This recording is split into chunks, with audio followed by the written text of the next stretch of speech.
process of birth is something every living being has been through and one day will again be a part of. Birth is the moment in time when life fills the room and is recognized for all its glory and wonder.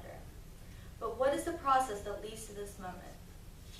In this speech, I hope to inform everyone in this room of the stages and the process of birth from the onset of labor to the very last stage, the afterbirth. What really interested me was the process of birth, what the process of birth is like from the perspective of the unborn child, although not very much is known when it comes to this topic. This speech is meant to break down the stages of birth and inform the audience of one of the two most significant parts of life in nature.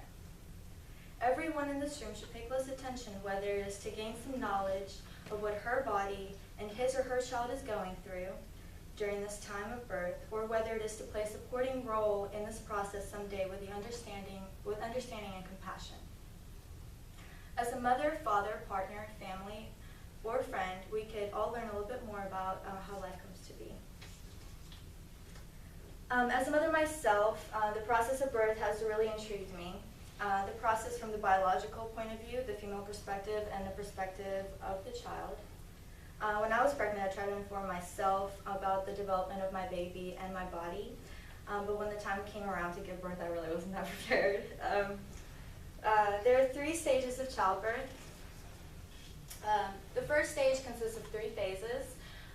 There's the early labor phase, there's the active phase, and there's a transition phase.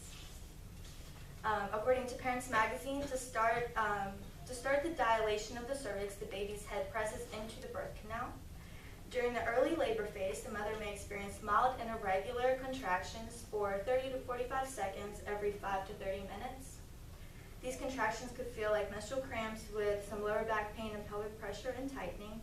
The water may break at this stage, releasing amniotic fluid, which has surrounded the baby during pregnancy and kept him or her warm, provided lubrication, helped develop the lungs, helped with the baby's movement, and acted as a shock absorber, according to the Penn Medicine.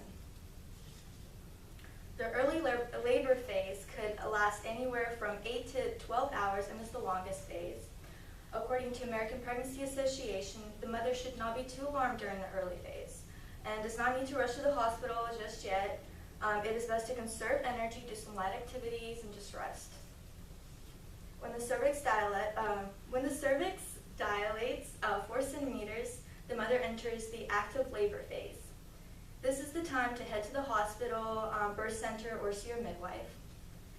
This phase lasts 3 to 5 hours and includes stronger and longer contractions lasting 45 seconds to a minute every 3 to 5 minutes. The baby is pushing his or her way through the birth canal. To help the process along, the mother should drink lots of water, breathe, relax, switch positions often, walk, or take a bath. The transition phase is the last phase of the first stage of childbirth. It could last 30 minutes to 2 hours. With the dilation of 8 to 10 centimeters, it could last 30 minutes to 2 hours. With a dilation of 8 to 10 centimeters, did I just say that? Okay, and the contractions lasting 60 to 9 seconds every 30 seconds to 2 minutes. According to the American Pregnancy Association, this is the hardest but shortest phase with long, strong, intense contractions that can overlap. Okay, and then there's the second stage of childbirth, and this comes on as soon as you're fully dilated at 10 centimeters. Contractions last 45 to 90 seconds every 3 to 5 minutes. This stage involves pushing and delivering the baby and can last 20 minutes to 2 hours.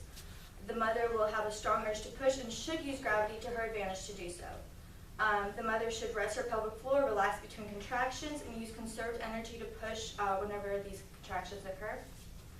The baby's head will turn so the back of the head can lead the way. Once the baby's head crowns, the rest should not be so difficult. According to the midwife thinking, for a more humane and agreeable birth, we should aim to let the baby make his or her own way through the canal. First contact the baby feels should be by somebody that loves them. The mother is advisable, and feeding is advisable as well immediately. The third stage of childbirth is very similar to the second. but is much easier and shorter. This is the stage in which the mother delivers the placenta, which is up to this point has connected the baby to the uterine wall, provided him or her with oxygen and nutrients, as well as expelled fetal waste. Okay, midwife thinking advises that the baby remains attached to the placenta until it stops functioning. So much is happening during the birthing process. The female body is assisting the baby as he or she pushes him or herself through the birth canal.